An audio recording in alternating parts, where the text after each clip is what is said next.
Ok, donc si vous voulez faire avancer votre personnage maintenant dans l'environnement de Maya, sans spécialement l'exporter dans le moteur, bah, il est bon de savoir que déjà au niveau de la translation Z, donc translation Z, c'est sur cet axe-là que mon pied se déplace.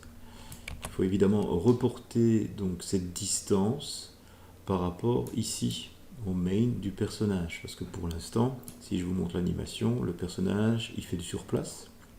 Et imaginons que vous avez envie de le faire avancer dans votre environnement pour une cinématique, une démo reel, que sais-je. Ben, il faut reprendre cette distance du pied qui va vers l'arrière et la copier, coller sur le main. Donc je vais vous montrer donc déjà ce qui est important sur l'axe Z dans le graph editor. Voilà, j'isole Z. C'est que cette distance, au fait, parcourue de la frame 0, alors je vais essayer de me mettre plus comme ça, voilà. De la frame 0 à la frame 17, on va même dire 14, c'est mieux, parce que la 17, ça décolle un tout petit peu. Vous avez vu que je suis quand même encore en linéaire sur la frame 17. Alors pourquoi linéaire? Parce que évidemment, dès que vous avez un peu d'interpolation, de cloche de mouvement, donc vous n'êtes pas tout à fait donc droit, ce qui va se passer, c'est que votre pied, vous ne voyez pas encore maintenant, mais votre pied, il va glisser. C'est pour ça que c'est important d'avoir vraiment cette continuité temporelle sur le pied plutôt que d'avoir des petites cloches de mouvement qui ne soient pas parfaites. Vous voyez, donc là, ce qui se passe, c'est que c'est sûr et certain que votre pied, il va glisser.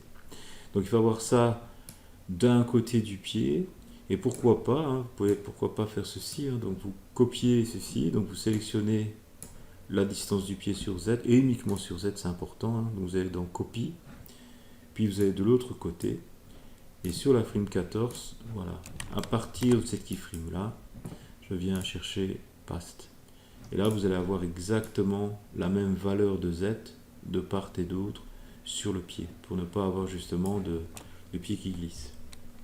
Alors maintenant, l'idée, c'est de reprendre justement ce déplacement et le placer sur maintenant le main.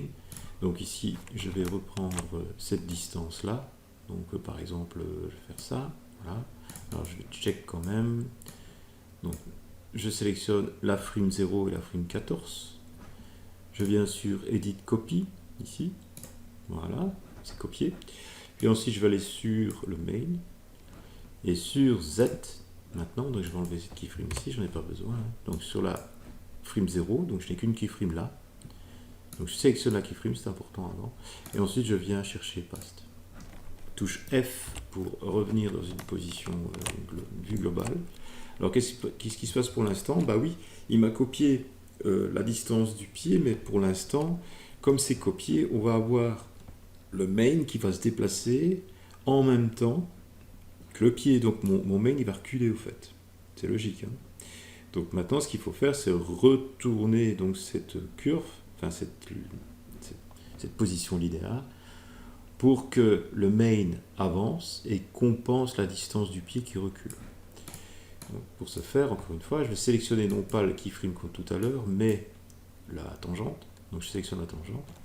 Puis ensuite ici, pas dans le stat à côté, là, je viens copier, donc je viens indiquer la fonction étoile égale moins 1.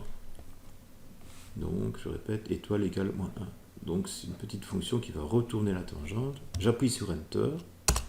Voilà. Donc attention de bien repasser au linéaire. Hein. Donc qu'est-ce qui se passe maintenant? J'ai retourné la tangente, donc mon main il va avancer. Vous voyez la différence? Alors qu'est-ce qui se passe? Ben, maintenant on voit vraiment bien les pieds qui viennent se coller sur le sol. Donc ça c'est juste parfait. D'accord?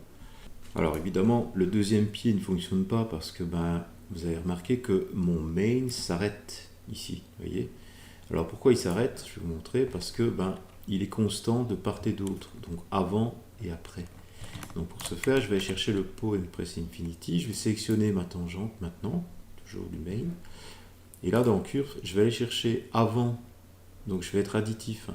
Cycle with offset, donc je ne vais pas cycler, sinon il va revenir, il va avoir une redondance cycle, il va revenir sur son point de départ. Donc là, je veux qu'il y ait un mouvement additif. Donc cycle avec offset, vous voyez ce qui se passe. Et après, post avec offset. Voilà. D'accord?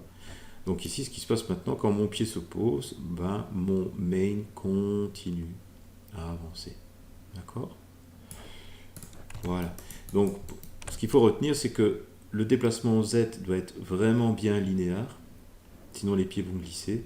Et puis ensuite, cette distance du pied, vous la reportez sur le main en retournant donc la tangente. Maintenant, vous pouvez faire cycler à vie votre cycle sans spécialement refaire des keyframes. Hein. Donc, vous matérialisez, donc sans matérialiser pardon, des keyframes. Et puis c'est parti pour faire avancer ce cycle à vie.